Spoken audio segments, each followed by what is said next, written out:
आखिर कितने शक्तिशाली थे चंद्र देवता और उनके पास कौन कौन सी शक्तियां मौजूद थी, और आज के युग में होने वाले चंद्र ग्रहण का आखिर क्या रहस्य है।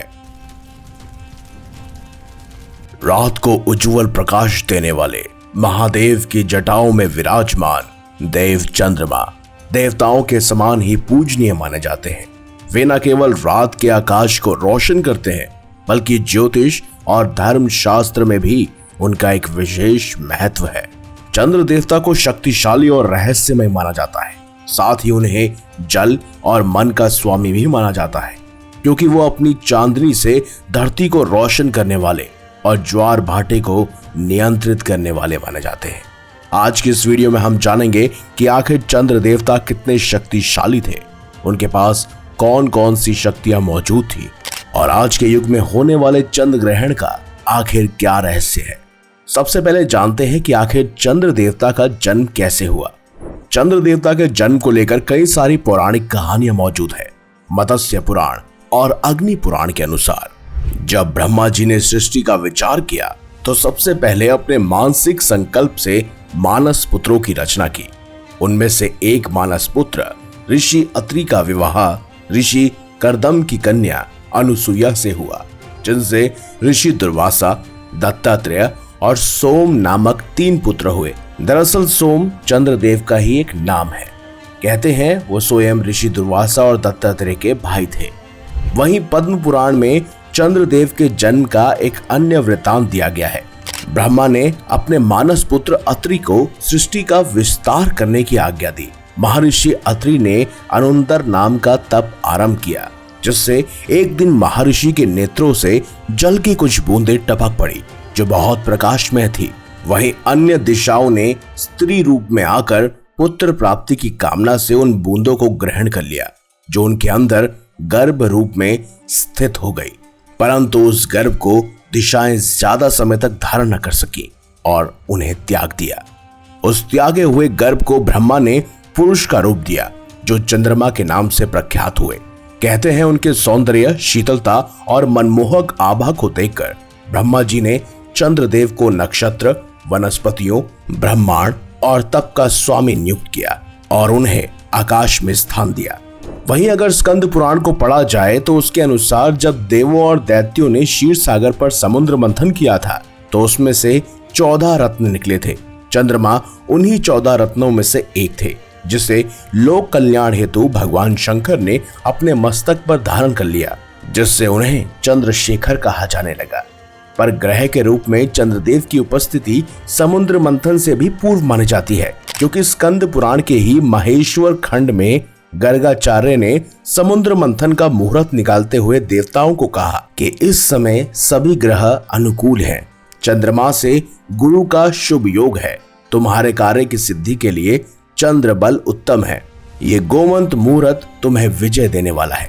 इसीलिए संभव है कि चंद्रमा के विभिन्न अंशों का जन्म विभिन्न कालों में हुआ हो। अब बात करते हैं चंद्र देवता के रहस्यमय शक्तियों के बारे में, जो उन्हें बेहद शक्तिशाली बनाती है। कहते हैं चंद्र देवता को जल और वनस्पति का स्वामी माना जाता है। इसी वजह से वो जल और वनस्पति पर आसानी से नियंत्रण कर सकते हैं। उनकी किरणों से पृथ्वी पर जल चक्र संचालित होता है, जिससे वर्षा होती है, फसलें उगती हैं, और तो और पृथ्वी पर समुद्री ज्वार भाटा चंद्रमा के गुरुत्वाकर्षण बल से भी प्रभावित होता है। वहीं आयुर्वेद के अनुसार उनके पास औषधीय शक्तियां भी मौजूद हैं, क्योंकि उनकी किरणों से औषधियों में शक्ति आती है, जिससे वे रोगों को दूर करने में सक्षम होती है। यही नहीं, ज्योतिष शास्त्र में चंद्रदेव को विशेष स्थान प्राप्त है। वो 12 राशियों पर अपना प्रभाव डालते हैं और उनके परिवर्तन से व्यक्ति के जीवन में उतार चढ़ाव भी आते हैं। इसी वजह से इंसानों के मन, भावनाओं और मानसिक स्थिति पर प्रभाव पड़ता है। वो काल और समय पर भी नियंत्रण रखते हैं, जिससे वे मास, पक्ष और तिथियों का निर्धारण करते हैं, जो कि हिंदू पंचांग का आधार है। लेकिन अब बात करते हैं चंद्रमा के एक सबसे बड़े कारक की, जिस वजह से उन्हें अति पूजनीय, शुभकारी और कभी कभी विनाशकारी भी माना जाता है, और वो है चंद्रदेव पर लगने वाला चंद्र ग्रहण, जो हमारे जीवन पर बहुत प्रभाव डालता है। वैसे इस बार 14 मार्च 2025 को लूनर इक्लिप्स यानी कि चंद्र ग्रहण लगेगा, जिसे देखना अशुभ माना गया है। वहीं अब अगर इसके पीछे के साइंटिफिक थ्योरी को समझें तो चंद्र ग्रहण एक खगोलीय घटना है और ये तब होती है जब पृथ्वी एक्सिस पर रोटेशन करते समय सूर्य और चंद्रमा के बीच आ जाती है और चंद्रमा पर पृथ्वी की छाया पड़ती है। कहते हैं हर साल 3 बार चंद्र ग्रहण लगता है। ये तो था इसका साइंटिफिक रीजन, लेकिन अब जानते हैं कि इसके पीछे का आखिर पौराणिक इतिहास क्या है, जिसका वर्णन हमारे पुराणों में भी मिलता है। तो दोस्तों, चंद्र ग्रहण से जुड़ी हुई 2 कथाएं बेहद प्रचलित हैं। इसमें सबसे पहला है चंद्रमा को अपने ही ससुर दक्ष प्रजापति से मिला श्राप। दरअसल स्कंद पुराण के अनुसार चंद्र देवता ने दक्ष प्रजापति की 27 कन्याओं से विवाह किया था, जो कि 27 नक्षत्रों के रूप में जानी जाती हैं। लेकिन कहते हैं कि उन्होंने रोहिणी नक्षत्र को सबसे अधिक प्रिय मान लिया था और अन्य पत्नियों से दूर रहने लगे। जब ये बात दक्ष प्रजापति को ज्ञात हुई तो उन्होंने चंद्रदेव को क्षय रोग का श्राप दे दिया, जिससे उनकी चमक कम होने लगी। फिर क्या, देवताओं और ऋषियों की विनती पर दक्ष प्रजापति ने उन्हें महादेव की आराधना करने को कहा। तब चंद्रदेव ने घोर तपस्या की और भगवान शिव से वरदान प्राप्त किया, जिससे वह कृष्ण पक्ष और शुक्ल पक्ष में वृद्धि और क्षय का अनुभव करने लगे।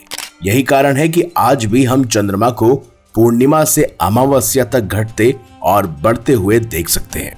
वहीं दूसरी कथा के अनुसार जब देवताओं और असुरों ने अमृत प्राप्त करने के लिए समुद्र मंथन किया तो उससे निकले अमृत को पीने के लिए राहु और केतु नाम के 2 असुरों ने छल किया और उन्होंने अपना रूप देवताओं जैसा कर लिया। सूर्यदेव और चंद्रमा के बताने पर भगवान विष्णु ने उन्हें पहचान लिया और उनका सिर धड़ से अलग कर दिया।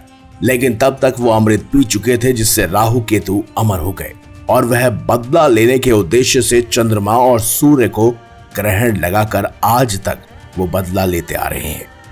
वहीं अब अगर ज्योतिष के अनुसार देखा जाए तो चंद्र ग्रहण का व्यक्ति के जीवन पर एक गहरा प्रभाव पड़ता है। यह समय अशुभ माना जाता है और इस दौरान किसी भी शुभ कार्य को करने से बचना चाहिए। चंद्र ग्रहण के दौरान कुछ नियमों का पालन किया जाता है, जैसे कि स्नान करना, मंत्र जाप करना और दान करना। कहते हैं चंद्र ग्रहण के दौरान लोग अपने घरों में रहते हैं और किसी भी शुभ कार्य को करने से बचते हैं। ये माना जाता है कि इस दौरान नकारात्मक ऊर्जा का प्रभाव अधिक होता है और सावधानी बरतने से इसके प्रभाव को कम किया जा सकता है। चंद्रदेव केवल एक खगोलीय पिंड नहीं, बल्कि एक दिव्य शक्ति है, जिनका प्रभाव जीवन के हर क्षेत्र में देखा जा सकता है। उनकी सौम्यता, शीतलता और आकर्षण न केवल प्रकृति पर बल्कि मानव के मन और व्यवहार पर भी प्रभाव डालते हैं। पुरानी कथाओं में उनकी महिमा, उनके संघर्ष और उनकी शक्तियों का विस्तृत वर्णन किया गया है। चंद्र ग्रहण के पीछे वैज्ञानिक और धार्मिक दोनों रहस्य छिपे हैं, जो आज भी लोगों की आस्था और जिज्ञासा को बनाए रखते हैं। इसीलिए जब भी आप पूर्णिमा के चांद को देखें या चंद्र ग्रहण को देखें तो याद रखें कि ये सिर्फ खगोलीय घटना नहीं, बल्कि हमारे शास्त्रों और परंपराओं से जुड़ी एक गहरी कहानी है। और आप चंद्रमा के बारे में क्या मानते हैं, कमेंट बॉक्स में हमें अवश्य बताइएगा। अगर आपको ये वीडियो अच्छी लगी है तो इस वीडियो को लाइक कीजिए, हमारे चैनल को सब्सक्राइब कीजिए और ज्यादा से ज्यादा शेयर भी कीजिए। तो मिलेंगे अगली बार एक नई खास वीडियो के साथ। तब तक के लिए देखते रहिए संपूर्ण ज्ञान का केंद्र बिंदु मिस्टीरियस हिंदू।